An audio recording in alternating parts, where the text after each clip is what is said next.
Arestado ang 4 na suspect sa pagnanakaw na aabot sa halos 40,000 pisong halaga ng libro. Natuntun din po ang binabagsakan nitong mga nakaw na libro. At nakatutok si Cesar Apolinario. Samut-saring mga libro ang nakumpiska ng QCPD Station 2 mula sa 4 na sospek matapos mabuking ang kanilang modus sa isang bookstore sa loob ng isang mall sa Quezon City kahapon.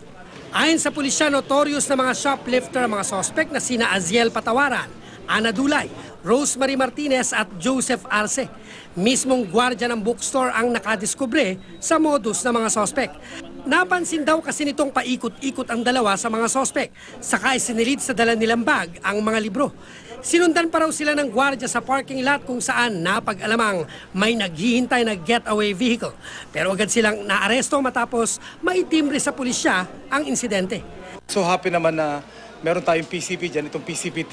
And then check nga nila, sila yung mga sindikato na involved sa pag-shoplifting. 22 libro na nagkakalaga ng mahigit 30,000 pesos ang na-recover sa mga sospek. Lumabas sa investigasyon ng pulisya, mahigit 30 beses na umanong nakapag-operate ang mga sospek sa iba't ibang bookstore sa Metro Manila at kalapit na probinsya. Bukod sa theft, naharap din sa reklamong paglabag sa anti-fencing law at using fictitious name and concealing true name ang mga sospek dahil sa pagpapalit ng kanilang mga pangalan. Ngayon pa lang ho ako 2 days pa lang. Natuntun sa isinagawang follow-up operations ang pinagbabagsakan ng mga nakaw na libro, partikular sa Mandaluyong at Recto sa Maynila. Nabuking din na ibinebenta ito online sa mas mababang halaga.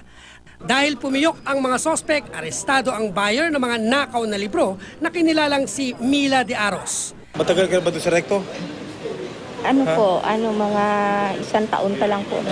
Nakumpiska sa kanya ang mahigit 200 libro na nagkakalaga ng mahigit 80,000 piso. Naharap ang sospek sa paglabag sa anti-fencing law.